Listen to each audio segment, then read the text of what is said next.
Hello, ladies and gentlemen, and welcome to the Sydney 8-Ball Masters. This is the final, coming to you live from 10-Pin City, Lidcombe, Sydney, Australia. This is a race to 9 8-ball, and we have our two contenders. First and foremost is Andy Nguyen. Come on up, Andy, and welcome. How are you, my man? Not bad, Barry. Come over here for everyone out there at home to have a look at you. This is a lovely, strapping young Andy. Andy's been one of the top players in Sydney for many, many years now. And you've done quite well in the past in these events, yes? Yes, these ones particularly, yes. What was your highest placing last time? Semi-finals. Semi-finals. Yeah, last time I played it was a semi-finals, but a while ago, the CueWorld Events, I have won it before. Yes, so Andy's one of our top players here. High 600 Fargo player. What would it mean to you today to win this event? Besides the cash, of course. A lot. Winning tournaments is great. It's just, what we play for, having fun, winning events, if we can. Well, look, you're a nurse by trade, and I saw that you've been playing... Disability support worker. Disability support worker. Now, notice you were wearing the mask all day long. Why is that? Just respect for my clients. I don't really want to get them sick because I would feel extremely guilty if something happened to them, so... You're such a lovely mate, such a lovely guy, this guy. You've had some cracker matches today. Played a strong match against Greg Jenkins in the quarterfinal, besting him 7-2. He was our last year's champion, so you dethroned him. And then you took out Johnny Wims, who was our last year's runner-up. So you must be feeling pretty good about yourself, but you are playing in the final Justin Sage, who is a multi-champion winner. He is a tough opponent, so I am excited to play this finals against him because, if you want to win these tournaments, you got to beat the best, and Justin is way up there. Oh yeah, is there a particular strategy you follow when you're playing someone like Justin? Not particularly. I think I just have to stick to my game and just make myself as comfortable to the table as possible, so I don't make those mistakes. Because pressure plays a huge part, because you miss the easiest things with pressure. So I just got to keep my head in the game, keep focused, and see how we go. Oh, sounds good. Now Andy is from New Zealand, and you've been living in Australia for how many years now? 10 years. 10, 11 years, I think. But you were winning tournaments over there before. You were training before. You trained with Nick Perro, is that right? No, not Nick Perro. Matt Edwards. Grew up in Christchurch, is where I'm from. So big shout out to the guys in Christchurch and New Zealand. And close mates of Tor. Shout out to him if he's watching. Jonathan Taylor, he used to be here, but he's moved back. Oh, love the He's a good guy. Yeah. A few other Kiwi blokes, which I can't think of the top of my head on. Well, look, we wish you the very, very best of luck. All the best in the final, and hopefully you'll be raising the trophy at the end of the day. Thank you. Taking home the cash. Yeah, and I would just like to also say thank you to the sponsors, Predator, also Kamui, and of course CueWorld. Oh, 100%. Those guys put on a great tournament. It's always fun. So hopefully see you guys in the next tournament if one's available.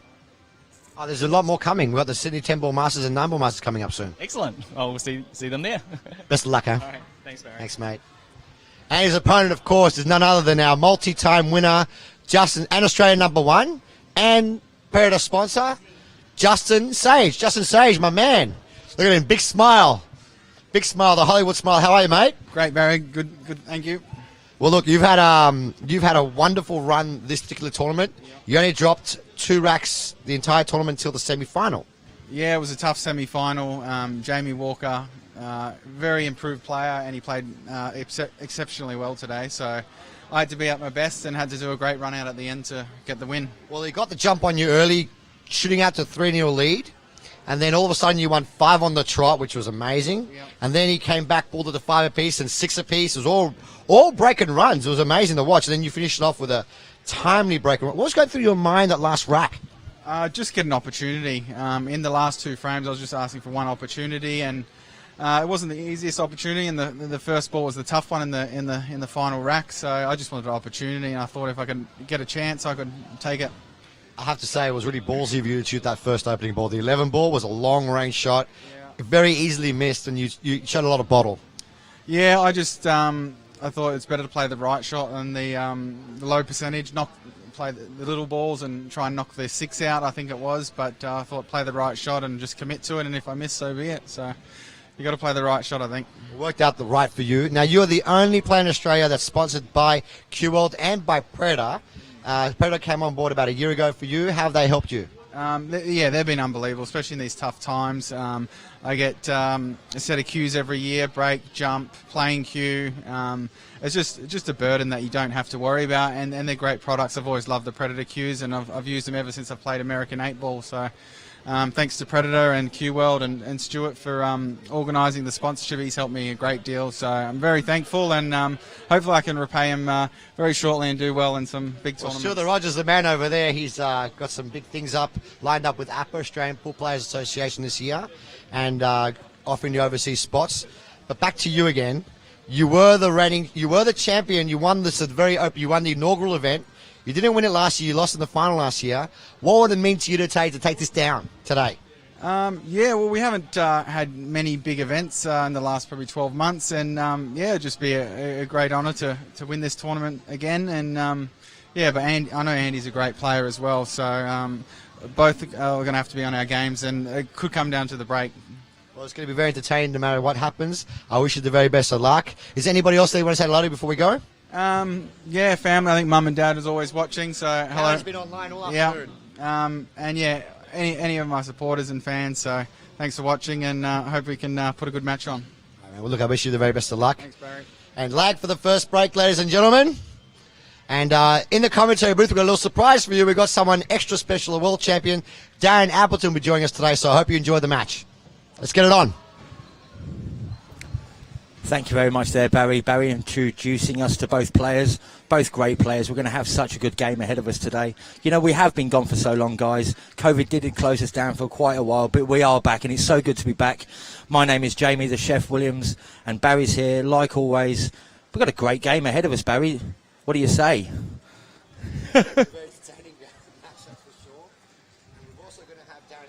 Commentary with Darren. Can you hear me, mate? Yep.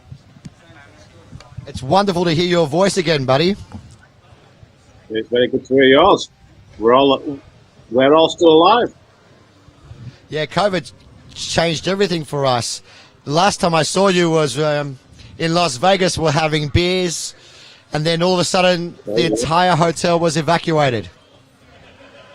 Mental, isn't it? It's like crazy. It's like a different lifetime ago. Yeah, lots happened. So you're familiar with Justin Sage. You've never seen Andy play before, but he's a very capable player. Mm-hmm. And obviously Justin's just like you, is from a two-shot background, and obviously I have a little bit of... I love the two-shot players. I think they're so tough to beat, especially on these tables. Was it difficult for you when you were making that transition many years ago? Yeah, it's just getting used to the equipment and the size of the balls and the cues, really. But playing 8-ball on a bar table coming from the two-shot game is a lot easier because of the size of the pockets. But it's very cutthroat because you know if you make a mistake, you were going to lose the game. So the break's very important. It's more important on the bar table on one of these diamonds than it is on an English 8-ball table. Well, one of your biggest fans is my man here, Jamie Williams, my co-commentator. He's super excited that you're joining us, and all the Australian players are really happy that you're here today with us to commentate on this match. Say hello, Jamie, to Mr. Darren Appleton. Oh, man, I think it's good for everyone that's watching to have such a legend of the game be part of this stream and be part of this broadcast. So, hey, Darren, how are you? And, yeah, it's good to be talking alongside you, my friend. Yeah, thank you very much. Yeah. So what's the basic rules? Obviously, there's different rules everywhere, but what are the rules you play here? We're playing WPA rules, one shot. Right, okay. Any fouls are ball in hand. And we've only made one change for this particular tournament. If there's a scratch after the break, it's a ball in hand anywhere. Right. Right, okay. And we're playing a race to 9. And Andy's got a decent Fargo rating, so he's definitely got a chance of winning this match. Oh, yeah, he's a very strong player. And to be very fair to Andy, he hasn't really played many tournaments since we started recording the Fargo. Many years ago when he was competing, he was winning a lot of events. So he's a very mature player. Yeah. Yeah, and But Justin, of course, uh, he's been a run-out machine this entire weekend, and he's going to put a lot of pressure on Andy. yeah, he's a very improved player. The last 2 years, especially when I've seen him play, he seems to be getting a lot of good results against really good international players. So he's a dangerous player for anybody in the world. So obviously I agree in with Australia, I agree with you 100%. he's obviously the man to be. He beat Marco Toicha twice, once on the 9-footers and once on the 7-footers, and that guy's one of the top players in the world, in my opinion. Yeah, he's a very good young player. Yeah, and this is a good run out here, good start. You always want to get off to a good start. The first rack is very important. It just sort of sets the tone for the rest of the match and settles you down very quickly. And what I think the big thing I've noticed with Justin over the last year or two is that his cue ball control has really improved. Yeah, he's been putting in a lot of hours training every single day. He has a 2-shot table at home, and every time I've been to the pool room, he's been in there playing and training. And he's developed a lot over the last few years. Not just his ability, because he always had the ability, but his temperament has just become something out of sight. He's got that bottle that you find in the professional players. And he really is, in my opinion, a couple of levels above the rest of the field. Yeah, he's a very dogged player. Got a lot of grit, and you can see that he plays with a lot of art, which is the most important thing. It's okay having the talent, but you've got to have the mental side. And I think he's definitely got that. But like I said before, when he first came on the scene, his pattern play wasn't very good at the top level, let's say. But obviously his pocketing the balls were very good. But the game's not really about pocketing the balls that much. It's all about controlling the white ball and playing the right patterns. And that's what I've noticed with him, especially his improvement playing American pool. And that is just playing more, putting the work in. And if you control that cue ball properly, then the game's a lot easier, as you know. I tell you what, it's wonderful having you on the stream. It's wonderful having you on the stream. I see you're wearing a beanie out there, Darren. It must be really cold in England today. Absolutely freezing. Yeah, it was very cold when I woke up this morning. Really? The roads are iced up. The car was iced up, so I had to get the deicer out. And I've just got to my pool room, so it's still a little bit chilly. I wish you were here. Well, it's 40 degrees today in Sydney. 40 degrees. Yeah, I sort of thought about that. I'm thinking it's probably really nice there. Well, hopefully, there's been some talk that you might be coming to Australia one day soon. Well, it would have been nice. I mean, I probably would have come this year. I mean, last year for sure. This year, obviously, we don't know what's happening. So, because in the UK, obviously, we're still on lockdown, and I think we're going to be on lockdown for at least another month, maybe even 2 months at least. So things are pretty bad here. We have a lot more cases than what we've ever had, and obviously this vaccine's helping, but it's going to take a while for people like me to get the vaccine. Well, hopefully things get better. Just grind it out, yeah. Just got to grind it out. Just grind it out. Obviously, it's been tough for everyone, really, but this is our first tournament back since this started. And it's been a lonely year, Darren. Difficult year for everybody. But for all of you out there at home, we have got the famous Darren Appleton, world champion, in the commentary booth with us. If you want to ask him any questions, just type down the question down below. He's won multiple Moscone Cup, MVP. He's won the World Championships, the 10-ball World Championship, WPA 2008. He's a living legend of the sport. He needs no introduction. So if you want to ask him a couple of questions, just type in and we'll ask him. And while we were talking, it seems like Justin just ran out another simple rack. But with his skills, he makes the game look really simple. His cue ball's been really good so far. I mean, he played a couple of nice little touchy shots there where it could have easily gone wrong, and he's controlling the cue ball very well. So it's okay playing the right patterns and all that stuff, but you've got to play them little touchy feel shots really good, especially on the bar table, and he's doing that very well. So Andy's not had an opportunity yet. Not yet. And at this level, it may just come down to the break. I do like Justin's break quite a bit more than Andy's. Andy's break has been not as powerful, and he's been leaving clusters and losing his cue ball a bit more on the break. And that, to me, could be the biggest difference in this match. Yeah. Yeah, well, this next break's very important. You don't want to be going 3-0 down in a race to 9 playing alternate break. So you want to try and keep in touch here. So this is a big rack, especially when you're the underdog as well. Because when you're the favourite and you get 3 or 4-0 up in the game, then it's likely that he could just run away with the game. So he's got to keep the pressure on Justin here. Totally agree with you. Strange spot. Scratching in the middle pocket and giving a ball in hand to Justin. Not the way you want to start. I don't like where he's putting the cue ball. I don't like where he's putting the cue ball for breaking them. You prefer it if you put it straight head on? Yeah, maybe like a couple of inches, like left or right of the centre.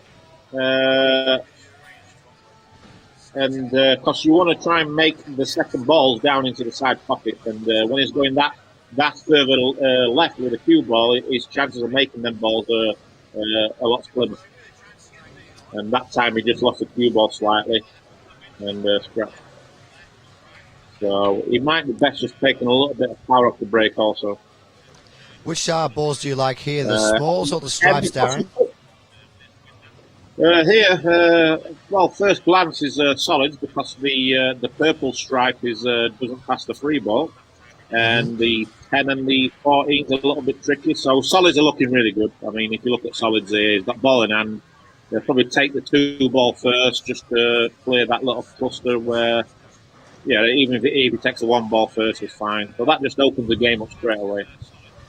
So you can see straight away that Justin's a very accomplished 8 ball player. And he isn't going to play many bad patterns.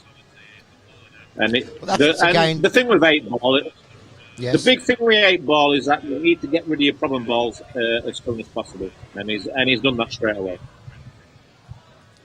Because you really want to work in sections, so he's going to work up to the. So he's basically getting rid of the free balls at the bottom half of the table, and then he's going to work up to the top half. So he's landed a bit funny here, but I think he can top this. Top it off 2 rails with a bit of left, and he should get shape on the 7 or the 6. But ideally, I think he'll be playing if the 6 goes past the 5, then it's game over. That just makes the game this run out a lot easier if the 6 passes the 5, which I think it does. And it does. Yeah, I don't see any problem. So he's playing the patterns good here. So he's going to go 3-7-5. And probably 8 in this side pocket. And he's playing quite quickly, so he's feeling confident. Oh, yeah. He was tested in the semi-final. He was down 3-0 without potting a ball.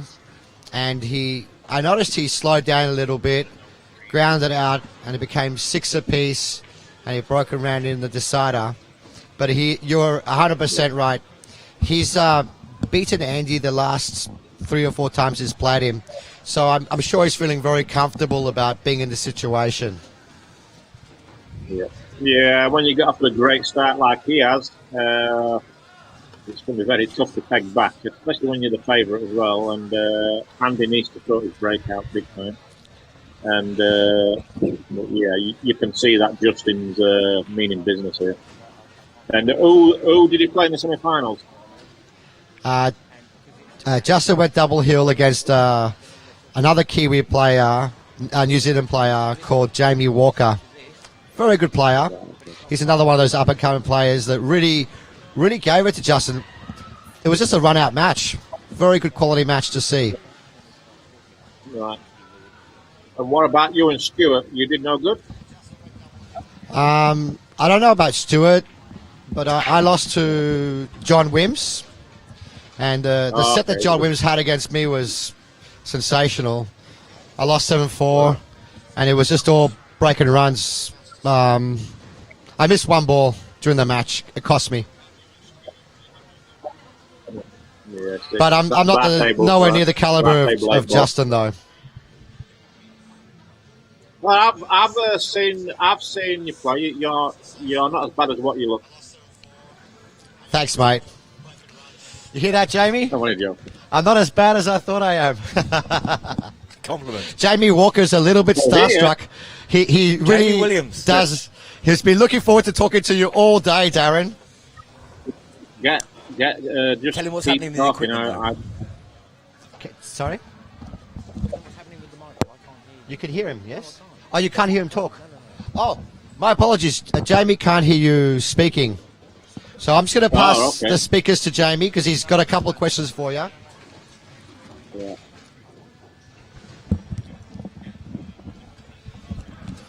Yeah, back to the match. Justin nearly scratched on that break. It would have been very unlucky. As things are, he's got a pretty good layout again. So if he plays one good shot here to the orange stripe, it'll be game over. If they play the orange stripe and then they'll play the purple stripe in this top right-hand corner and the green 14 past the 2 and the 8 in the corner. So, Jamie, you played in the tournament? Have you played in the tournament, Jamie? No, I didn't play. No. I didn't play in the tournament, Darren. Not this time. But we've actually had a bit of a problem with our headphones and microphones, so I can't hear you.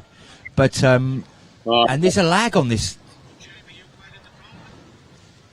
Hang on, put it back.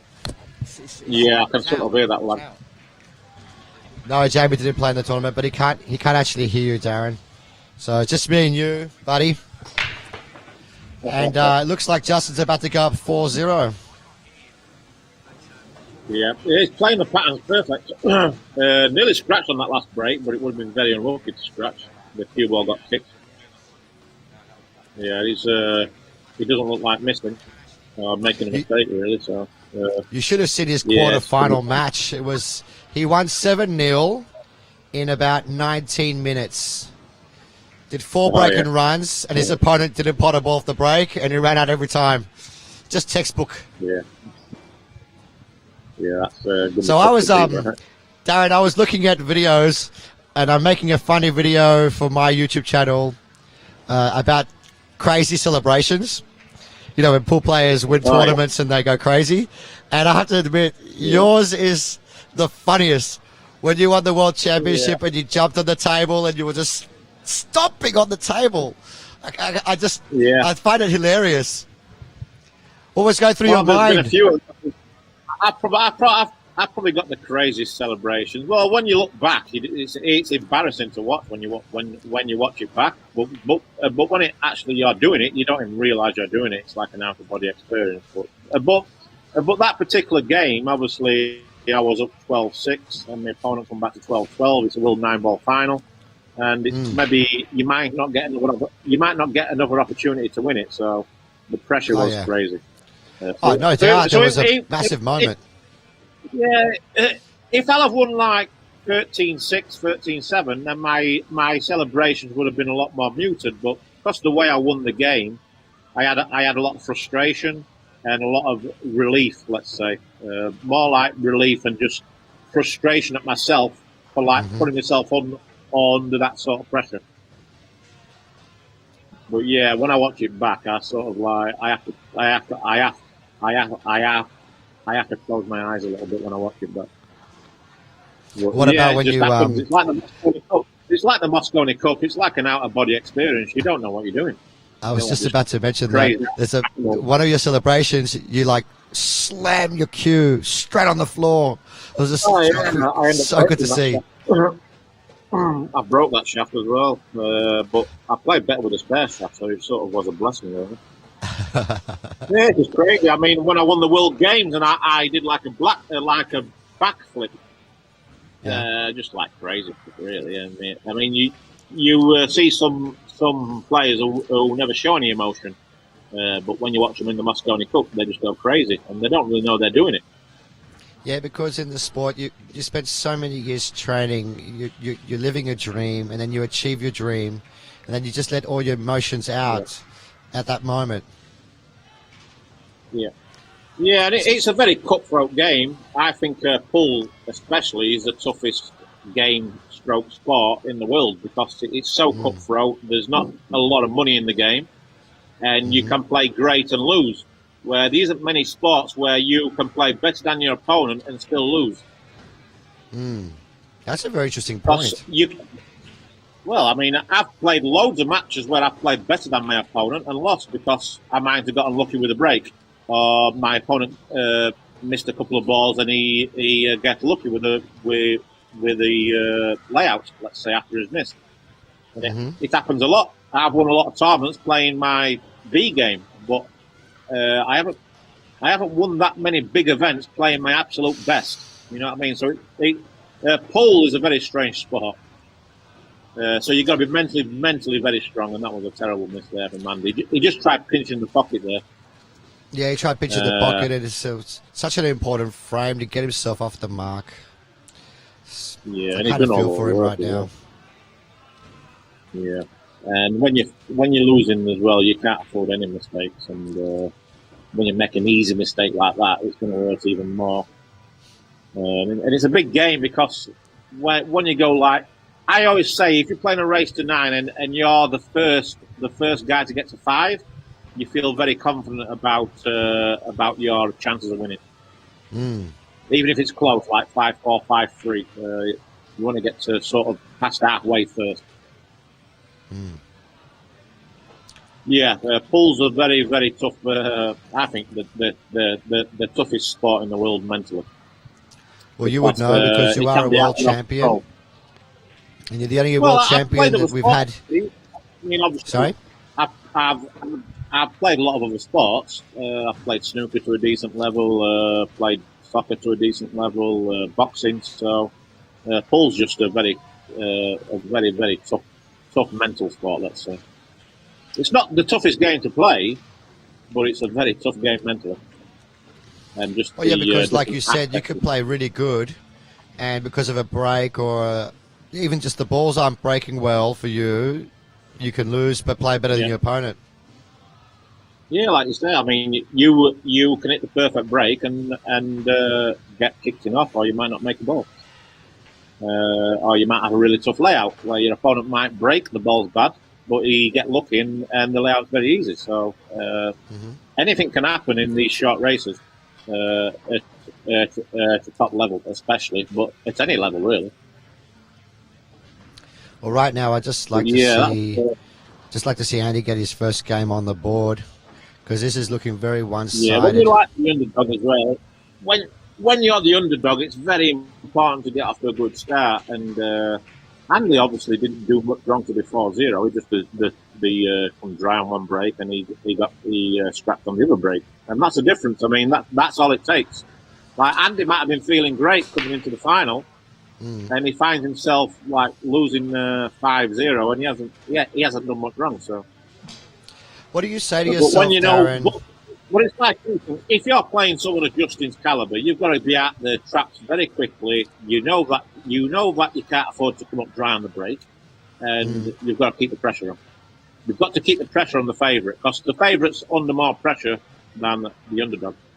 I totally agree with you. Totally agree with you in this situation. You can come into this match. I mean, Andy hasn't played pool for 12 months.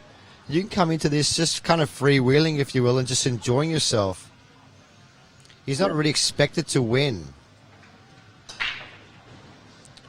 Another good break here. You see that he's just popping the cue ball nicely. He's putting the white ball in the centre of the table, or more or less in the centre of the table. So he's making the balls in the side pocket, and that's what Andy's doing wrong.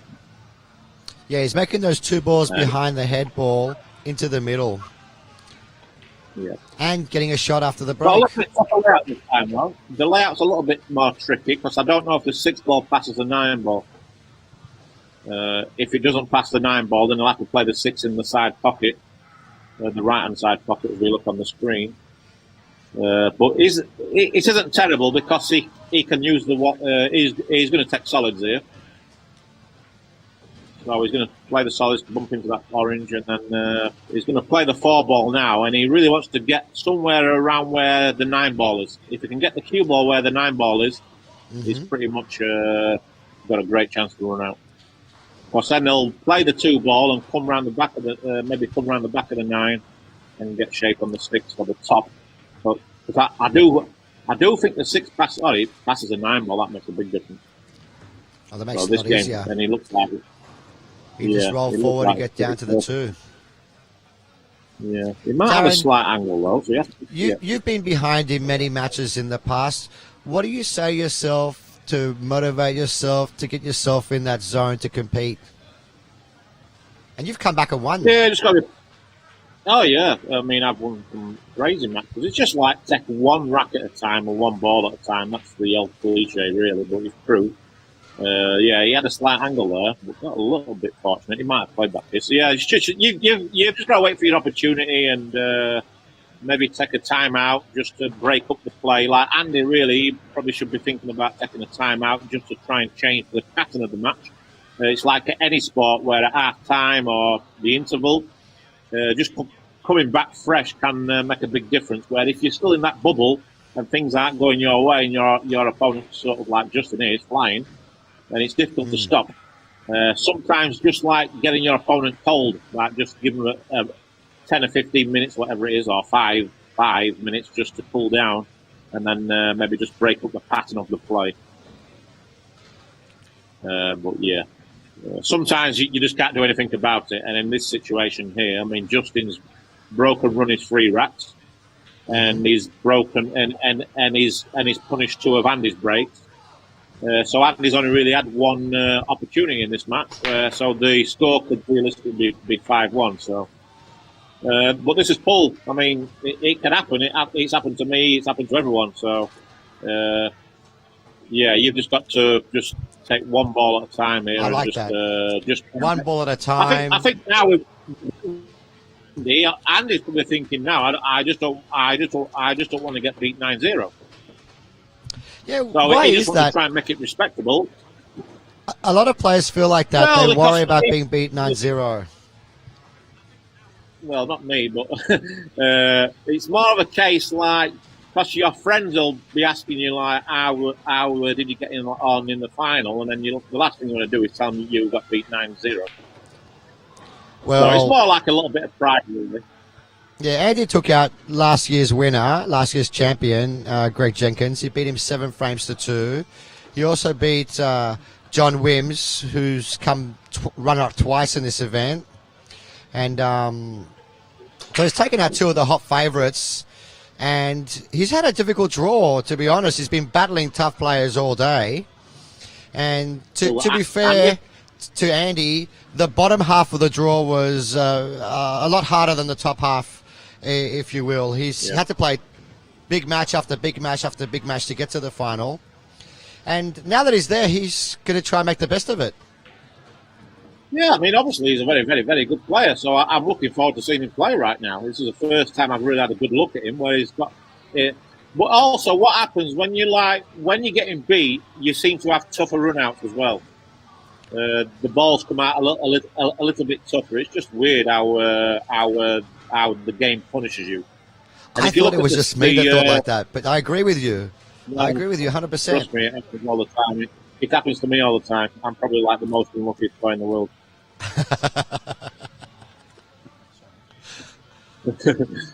So like here, it's like here. I mean, he'd really love to take solids, but he cannot see a solid to make a solid. So so he's forced to take stripes here, and one of the stripes is very tricky. The purple down past the 2-ball there. So he needs to try and get on that on that stripe up the purple stripe as soon as possible. Yeah, there's no connecting ball there for him to get on it easily. And you're right, he needs to get these difficult balls out as soon as possible. Yeah, he probably needs to play for this stripe what's past the 5-ball, what's next to the 5-ball, and then maybe try and stun over towards the 6 and the 7. Wow, this is a really big tricky, moment as well, very because tricky. he hasn't had an opportunity really. This is his best chance he's had now to win a rack. He did miss that ball when he was stretching. and it's like you said, it's he wants to be a bit respectable. Yeah, the balls do seem to punish you a little bit more when things aren't going well. So yeah, he's sort of forced himself into leaving that purple stripe for the last ball, really. So he needs to get good shape on the 15 ball. He needs to be near perfect on the 15 ball. Well, he needs to get on the side rail here on the right hand side, and then he's just got to make the 15, and he's got to play like a little feeler shot. He cannot just roll it because of this into the 8 ball, and he can't get into the white ball too much. Yeah, or even just kiss the 7 ball half ball, but he has to get the weight of the shot right also. Well, this is a really touchy feeler shot because if he punches it, he'll probably end up snookering himself behind the 7 ball. So he's got to hit this really nicely, nice and easy, but at the same time, don't quit on the shot. A really big Because moment if he quits on it, he's going to Andy. hit the 8 ball. Oh yeah, let's see how he handles this. So this shot here, he's got to. I like how he's cueing the cue ball. Like, it's it low, but it's it nice and easy. But like I said, don't quit on the shot. Yeah, the screen paused, so I didn't see what happened. He's But he has got a shot. He can maybe play this off the 2 ball. So he's going to try and make this off the 2 ball, and then he's going to draw the cue ball into the 6 or the 7. And hopefully that will give him shape on the 8 ball. But this is he's got maybe a 50-50 chance of making this off the 2 ball. If you're playing on an English 8 ball table, his chances of making this are probably like 1 in 10 because of the size of the pockets. But on these tables, he's probably got a 50% chance of making this. well, he's going to play that shot now. You got to feel it's not easy because he's really close to the cue ball with the object ball, and he's got to hit the cue ball at the right speed. And you tend to seem to miss these. You seem to catch the object ball a little bit too fast, and you might miss it for the short rail. So very, very tough shot. It's probably tougher than where it looks actually. So he might be just a bit. He's probably lower percentage than what I said before. But it depends. Like there's certain players who play these type of shots really good. So it depends if you're good at caroms.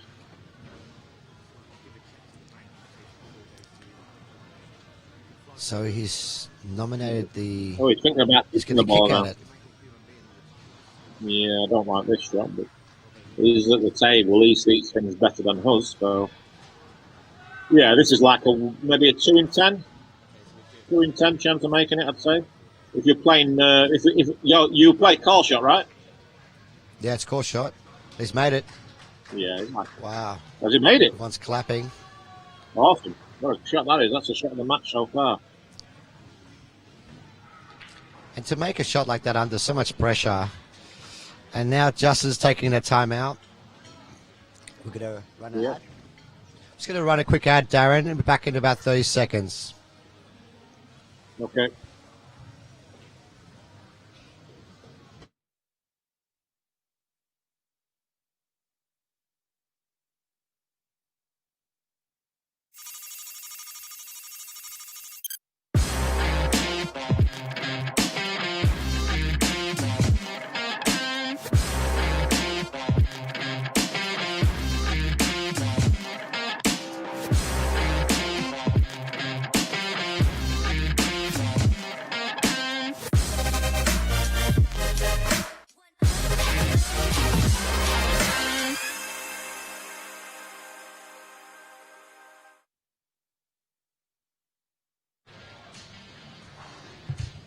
If you're just joining us, ladies and gentlemen, welcome to the Sydney 8-Ball Masters 2021. We're back after a year.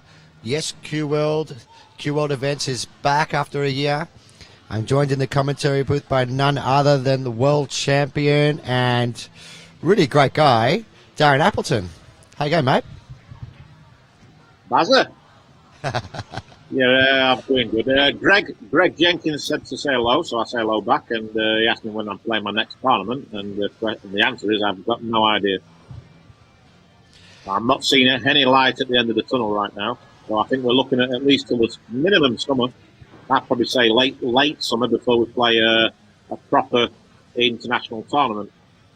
Because with all the restrictions worldwide, and pool's probably like the most global sport in the world, so it's going to be a long time before we get back to playing tournaments, I think. Yeah, it's funny. When I was watching the Moscone, it was like the first big event after such a long time, but there was no spectators allowed, so it was wasn't the same atmosphere without the crowd. Oh, yeah, it was... it was watchable because it's the Moscone Cup, but to me, it just wasn't the same, and it was a little bit...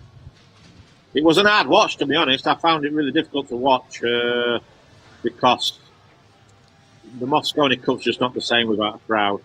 The only really bright spot for me was watching Jason play. Jason was phenomenal. He was amazing. amazing. His shot making and everything. But the rest of it was a very tough watch because the Americans were really poor, really. It's like they didn't go there prepared, or it just stayed. It was just a bit flat, wasn't it? I mean, it was just the Moscone Cup without a crowd is just like. I think if it was to happen again, and there wasn't allowed a crowd, I think they should wait until they're allowed a crowd, really. But that's just me personally. Yeah. And also some of the people were commentating about the uniforms, and the pre-interview was very UFC style, trying to put the players against each other. I don't really appreciate that as me, but I'm 44 years old. I just want to see a good pool. I don't want to see people slagging each other off. And sorry, you're the same age as me. You're the same age as me. Yeah. But I agree. The UFC and forcing players into doing stuff and saying stuff what they don't really mean, I'm not a big fan. I think if it's genuine, then great. But at the end of the day, it's supposed to be. It's not boxing, you know what I mean? We're not boxing where you want to kill each other, and or like UFC. So it's not a contact sport. So I'm not too sure about all this. It's sort of like fun to watch little bits of it, but I think they're probably a bit OTT with it, in my opinion. I agree with you, man. Well, it's good to do a press conference. I don't know, like golf or snooker. I think it's good to have these press conferences, but for someone who plays the game and you know all the players, you can see it's a little bit false. Well said there, Darren. Yeah. And while we were talking, Justin, he's just on fire. I'm really impressed with his cue ball. I must say this because I remember this guy from like 2 or 3 years ago, and his cue ball was nowhere near as good as this. As good as what it's really improved his cue ball. He has that American. He has the American stroke now. You know, like the way he hits the white ball. He's hitting it like a proper established American pool style player. Let's say. Well, he is when you sponsored come by from Predator English now. 8-ball, you tend to hit very low on the cue ball a lot more. When you make the switch over from English 8-ball to American pool, you have the tendency to hit a lot lower on the cue ball, and you're a bit more like a little bit stabbier on the cue ball. But eventually, you end up getting that nice fluid stroke. You hit the cue ball in the right spots, and you start spinning the white ball better. And I can see that Justin doesn't spin the cue ball as much as what he did when I first seen him play, maybe 3 or 4 years ago. So he's really put a lot of work into his game, and I really congratulate him for that. Oh, pool is like life.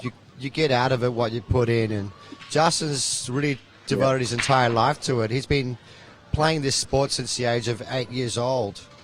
And a big shout out to his mother, Karen Sage, who used to take him to tournaments when he was a little cobber and used to have him coached. And look at them, you reap what you sow. The guy has become a winning machine, and you're 100% right, Darren. He's put a lot of effort in his game the last few years. And he deserves all the accolades he gets. He's a very talented young man and a good boy. Yeah, and he's a good guy, and he's got a new girlfriend, I believe, so that's probably making him play better also. Does it make you play The better or honeymoon does it play period. worse? I don't know. The honeymoon period's good. The first 6 months you play like the best player in the world, and then it all goes downhill. It's like the story of my I'm only life. joking. But again, like this is what I was saying, Gary. This is what I was saying before about the layouts. I mean, look at this layout here. I mean, this is again. He's got a very tough layout because the solids are very difficult because of the 7 and the 1 ball, and the stripe, that 10 ball stripe, is virtually impossible to break open. Really, I mean, he's got to play perfect shape here. He needs to attack it now. Actually, he needs to play the 9 ball, come off the top rail here, the side rail, just miss the 6 ball, and hopefully come off the kiss into the 7 ball, come off the short rail at the top. Yeah, he has to attack it very early because he's only got 4 or 5 balls on the table, and I think this is his best opportunity to break open that 10 ball. I think. But again, when things aren't going your way, you always find those little clusters. Here you go. He's gone for it. He's played your shot. What a great shot. Great shot. A bit unlucky where he's landed, but at least he's got a shot on. Yeah, my screen froze at the moment. Yeah, he has a shot. He can cut this 10 ball. So that was a great shot.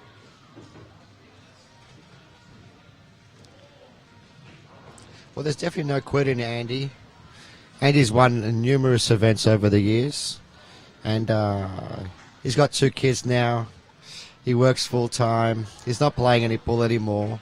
And when I interviewed him before this match, he just told me, Baz, I'm just really happy to be in another final. You know, no expectations, he said. Yeah, he seems like a really nice guy. Yeah, he didn't have a lot of options there. Because it was thin. So he was relying on a nice kiss there, and this is what happens when things aren't going your way. I mean, that could have come out a lot nicer. As it is, it couldn't have come out any worse, really. So now he's got option to play the green stripe off the free ball, which is very, very difficult, which he's looking at now. Or he could try and play a free ball plant. I don't know if you call it a plant over there. I guess you do. Yeah, we do. A combination, which is like even tougher than the. I think that's even harder. Free ball. Yeah. So he's in a lot of trouble here. He might be best trying to play it off the free ball, but I don't think it's a big pocket. Also, we're playing it off the free ball because the orange is so close to the orange stripe so close to the pocket. But I think he's looking at the free. If he's going to play the free ball combo, he wants to try and play this softly, just so he at least gets the pocket. But great! He played the combination. Wow! Look at this here. You know when things aren't going your way, this is what I mean. I mean that's just naughty. That was a really difficult 3-ball combination. That's cruel, that is. Yeah, that's very cruel. He has to go airborne now with Shorty. But I wouldn't be surprised if he makes this combination here. If he's good with the jump cue, I think he's a favourite actually to make the shot. I don't know how good can he he control the. Can he control the green stripe after he makes the 11, the red stripe? So he has to play a jump combination and make the ball and land on it again with angle to get back for the black. He's got to pop it, hasn't he? He's got to pop it, so he's got to take a bit of power off the shot after he's jumped over the 1 ball. So it's a very controlled combination here. But if he's good with the jump cue, he'll probably like his chances here. But he's got to make sure that he don't hit the 11 ball too thin and lose the green stripe. Oh. He's made up his mind. This is a huge shot. Very tough. Yeah, I'm not too sure about jumping the shot like this. I mean, I can't even play the jump shots the way he's going to play it now. It's very unorthodox for me personally. There's some players who hold the jump cue like this, like play the jump shot like this. Nick Vandenberg probably the best I've seen it playing it this way. I'll tell you what, it was a good effort. He's obviously very comfortable playing it playing it that way.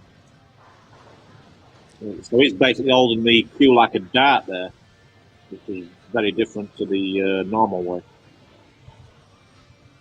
So that looks like trouble.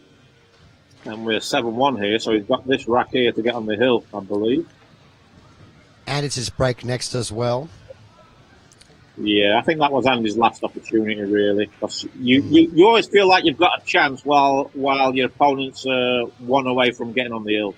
Like, keep them off 8 in a race to 9, let's say. So if you can keep them at 7 and you can just, like, nick 2 or 3 racks, and then you feel like you've got a realistic chance to still win. But 8-1, I mean, he needs a miracle, really. He needs a lot of help from his opponent if you go 8-1 down in a race to 9. In an alternate break doesn't format. matter how well you play, really. Yeah, it doesn't really matter how well you play. You're still hoping for a lot of luck and a lot of help from your opponent. And to be fair to Andy, I like what you said before. The balls weren't laying well. It just seemed to be tough. And it just didn't get off the mark. You had to get off. I felt like he had to get off the mark early against Justin. Put pressure on him. Yeah, he hasn't done a lot wrong, really. I mean, he was 4-0 down before he gets his first proper opportunity of an open table. So obviously the breaks played a big part, and Justin played great. I mean, he hasn't made one mistake in the match. So sometimes you just got to hold your hands up. And even if Andy had played perfect in this match, he's missed 2 or 3 opportunities, so he'd be still losing the match. He'd probably at most he could have 3 racks, I believe. 5-3. So it could be, yeah, it could be 5-3, maybe 5-4, but he can't be too hard on him. Obviously, he's played well to get to the final. It just hasn't happened for him in the final. But at the end of the day, he's playing a great player. So, and he was second favourite coming into the game. Justin's been. He's recently won a snooker tournament here in New South Wales as well, in our state, and he's won everything we have to win in Sydney, and he has also won multiple 2-shot championships, Australian titles. So he's been winning lots of tournaments. Yeah, I think what I see now, I think he's probably the best player out of Australia and New Zealand. I think so. Yeah, obviously Marco's a bit different because I still think he's Dutch, but I'd probably say that Justin, if he was to play Matthew Edwards, I'd probably put Justin favourite. I agree with you 100% on that one. Yeah. I think Justin could be ready to do some real damage on the international stage. I mean, it wouldn't shock me if he was to get to a final or even win a big tournament. Like I don't know, like if he played in the US Open and he got to the final 8, or the semi-finals, I wouldn't be shocked.